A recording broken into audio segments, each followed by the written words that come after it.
नमस्कार, आप है बिहार संवाददाता के साथ और मैं हूं आशुतोष उपाध्याय। देखिए पीछे एक आपको पेंटिंग दिख रहा होगा जिसमें साफ साफ तौर पर राष्ट्रीय लोक जनशक्ति पार्टी चुनाव चिन्ह सिलाई मशीन हार्दिक अभिनंदन करता है।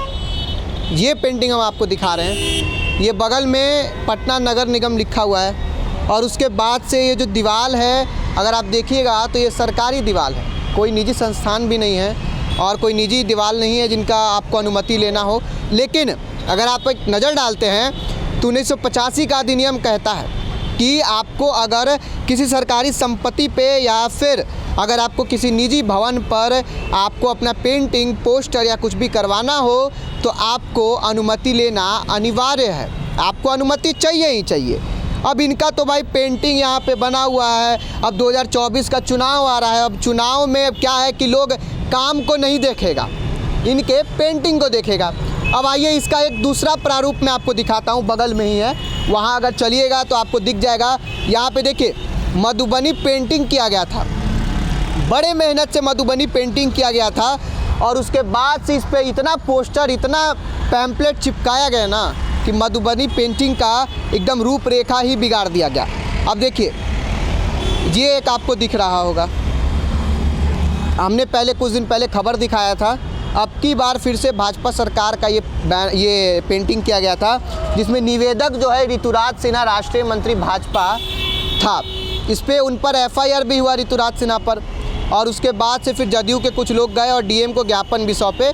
वो अखबारों में भी इस चीज़ का वर्णन है। अब देखिए किस तरीके से इस चीज़ को ढक दिया गया और दूसरा पेंटिंग करके हटा दिया गया। ठीक है, इनकी गलती थी, इनके साथ आपने किया ऐसा, बिल्कुल सही किया। जहां एक तरफ प्रधानमंत्री नरेंद्र मोदी का सपना है कि स्वच्छ भारत हो, स्वस्थ भारत हो, आप उस स्वच्छ भारत का ही पूरा मटिया मेट कर रहे हैं। लेकिन उनका क्या होगा, राष्ट्रीय लोक जनशक्ति पार्टी का क्या होगा? भाई वो भी तो ऐसे लगाए हुए हैं, कई जगहों पर उनका भी इस प्रकार से है।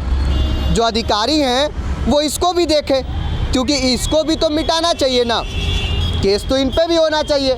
सिर्फ भाजपा वाले लोग तो गलती करते नहीं हैं, गलती तो सब करता है। अगर किसी भी पार्टी का अगर वहाँ पे पेंटिंग डेंटिंग हो तो उसको मिटाना चाहिए, उसको हटाना चाहिए, क्योंकि कहीं ना कहीं दीवारों पे जब ये लग जाता है तो काफ़ी ख़राब लगता है।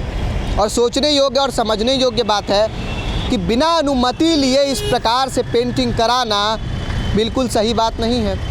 अब अनुमति लिया गया है नहीं लिया गया है वो तो स्पष्ट रूप से इस पार्टी के जो मुखिया हैं वही जानते होंगे। और एक बात बता दूं कि पूरा पटना के सड़कों पर तो उनको अनुमति मिलेगा नहीं। सरकारी संस्थानों पर या फिर से निजी संस्थानों पर आप अनुमति लेकर ही आप उसका पेंटिंग बना सकते हैं, अनुमति तो नहीं दिया जाएगा। अब देखने योग्य बात यह है कि क्या राष्ट्रीय लोक जनशक्ति पार्टी का जो ये पेंटिंग बना है इस पर भी कार्रवाई होता है या नहीं होता है। अब देखेंगे हम आगे जाकर, क्योंकि अभी ऋतुराज सिन्हा पर कार्रवाई हुआ है और उनका जो अब की बार भाजपा सरकार का पूरे पटना में उन्होंने पेंटिंग करवाया था उसको लेकर अभी फ़िलहाल हाल में ही रवीश कुमार जो एक अधिकारी हैं उन्होंने इसको लेकर केस जो कोतवाली थाना है उसमें दर्ज कराया था। अब देखने जो कि बात यह है कि क्या इन पर भी होता है कि नहीं, इस पर हम नज़र बनाए हुए रखे हैं। फिलहाल कैमरामैन दीप के साथ मैं आशुतोष, पटना।